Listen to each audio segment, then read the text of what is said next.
આજે આ જુનારાજ ગામ છે એ આપણાથી ફક્ત 5-10 કિલોમીટર નું ગામ છે અને ત્યાં કોની જન્મભૂમિ છે ભાઈ? કોની જન્મભૂમિ છે? આજે કોઈ પણ ગામનો આગેવાન હોય, આજે એ આગેવાનની ફરજ છે કે પહેલા તો મેં મારા ગામનો વિકાસ કરું. શું કરો? એ ગામના સરપંચ હોય કે ગામનો કોઈ પણ આગેવાન હોય તો એને પોતાની એટલી તો ફરજ હોય ને કે મારા ગામમાં રોડ રસ્તા સારા બનાવું, આરોગ્યની વ્યવસ્થા કરું, શિક્ષણની વ્યવસ્થા કરું. પણ આ સાંસદ સભ્ય છેલ્લા 30-35 વર્ષથી સાંસદ છે. જે વ્યક્તિ પોતાના ગામનો જ રસ્તો ના બનાવી શકતો હોય તો તે વ્યક્તિ બીજાનો શું વિકાસ કરી શકે ભાઈ? આજે એ સાંસદ સભ્ય શ્રી નું ગામ જુનારાજ છે, એવી રીતે ચૈતરભાઈ વસાવાની મમ્મીનું ગામ પણ જુનારાજ છે. આજે ચૈતરભાઈ તો હમણાં 2-3 વર્ષથી ધારાસભ્ય બન્યા છે, પણ પેલા ભાઈ તો 30-35 વર્ષથી સાંસદ છે. અને એ ભાઈ આજે એમના મામાના ગામ જાય છે, કેમ કે ડેડિયાપાડામાં તો એમને બોલાવતા નથી. હમણાં ભાજપના નેતાઓએ એવું કહી દીધું છે કે ડેડિયાપાડામાં તમારે આવવાનું નહીં. તો આપણા રાજપીપળામાં રહી છે સાહેબ, તો સાહેબ એમના મામાના ગામ ગયા તો રસ્તે જતા જતા જુનારાજ જતા જતા 2-2.5 કલાક થઈ ગયા. 10-12 કિલોમીટર નો રસ્તો છે, પણ ત્યાં જતા જતા 2-2.5 કલાક થઈ ગયા. કેમ? કેમ કે ત્યાં ગાડી હજુ સુધી રોડ નથી. ચૈતરભાઈ ને વિચાર આવ્યો અને ત્યાં ગાડી ગામના લોકોએ રજૂઆત કરી કે સાહેબ તું જઈ વાટ આલ્હા કરી તઈ વાટ તું એ દેખી જ ખરી કરી. સાહેબ આમાં ડિલિવરી હોય કડા કે કડા હાફસ આવ્યા હોય કે કડા દવા ફૂંકેતી હોય તો આમાં તાઈ આવતા હતા તી નાદત આવતા હતા તો માહે મજા થયા. સાચી વાત કરી. એ તો સાહેબ તું આમાં માટે જરાક થાક કર. એટલે ચૈતરભાઈ ને ગામના લોકોએ રજૂઆત કરી તો ચૈતરભાઈ આખી રાત ત્યાં આગળ હુંયવા નથી જુનારાજમાં.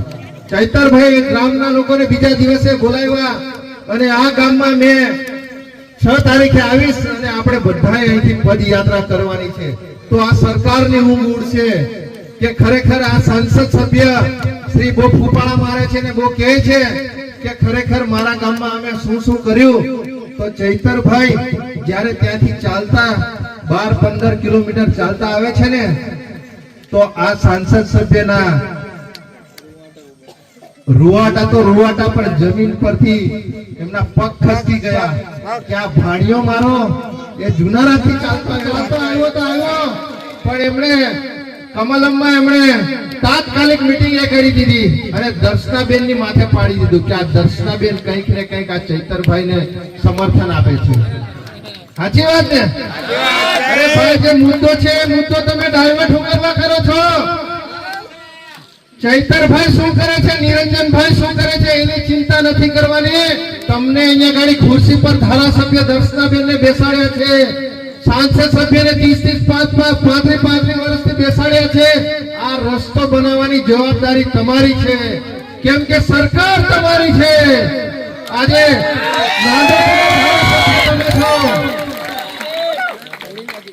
એટલે આ નેતાઓને આ ચૈતરભાઈ જે રાજપીપળા રહે છે તે રાજપીપળા રહેતા રહેતા કદાચ આ નાંદોદની વિધાનસભા પણ ના જાય એની ચિંતા થઈ ગઈ છે. એટલે હમણાં એ બહુ મોટી મોટી વાતો કરે છે. નિરંજનભાઈ પર પ્રહાર કરી દે છે, ચૈતરભાઈ પર પ્રહાર કરી દે છે, પણ ખરેખર તમારે જે વિકાસ કરવાનો છે આવા ગામડાઓની મુલાકાત લો કે ખરેખર એ ગામડાઓમાં શું સુવિધાઓ જોઈએ છે. આજે આપણા લોકોને અમારા અર્જુનભાઈએ કીધું કે 5-10 લાખ રૂપિયાના કાર્ડ તો બધાને આપી દીધા. આયુષ્યમાન કાર્ડ છે ને બધા પાસે? આયુષ્યમાન કાર્ડ છે ભાઈ. એ કઈ હોસ્પિટલમાં ચાલે છે નર્મદા જિલ્લામાં? જરા કહેશો મને. કશે ચાલે છે? 5 લાખ રૂપિયાના કાર્ડ આપી દીધા, મોટી મોટી લોભામણી જાહેરાતો કરી દીધી, પણ આખા નર્મદા જિલ્લામાં આ 5 લાખ રૂપિયાનું આયુષ્યમાન કાર્ડ એક પણ હોસ્પિટલમાં ચાલતું નથી. ચાલે છે? આજે ડેડિયાપાડાનો વ્યક્તિ હોય કે સાગબારાનો હોય કે આપણા રાયપરાનો વ્યક્તિ હોય, કોઈને સાપ કાઢી ગયો હોય, એ ભાઈ રસ્તા પર એક્સિડન્ટ થયું હોય, કોઈ દવા પી લીધી હોય, કોઈને કેન્સર જેવી ગંભીર બીમારી થઈ હોય, તો એ લોકો અહીંયા ગાડી રાજપીપળા સિવિલ હોસ્પિટલમાં જાય છે અને ત્યાં ફક્ત પાટાપિંડી કરી અને એમને બરોડા રેફર કરવામાં આવે છે. અને જેટલા લોકોને બરોડા રેફર કરવામાં આવે છે, જેટલા લોકોને બરોડા રેફર કરવામાં આવે છે, એમાંથી 90% કેસ એ લોકો મૃત્યુ જાહેર કરે છે. અને મરેલા આપણે એમને અહીંયા ગાડી ફક્ત અંતિમ સંસ્કાર કરવા માટે લાવવામાં આવે છે. સાચી વાત છે ને?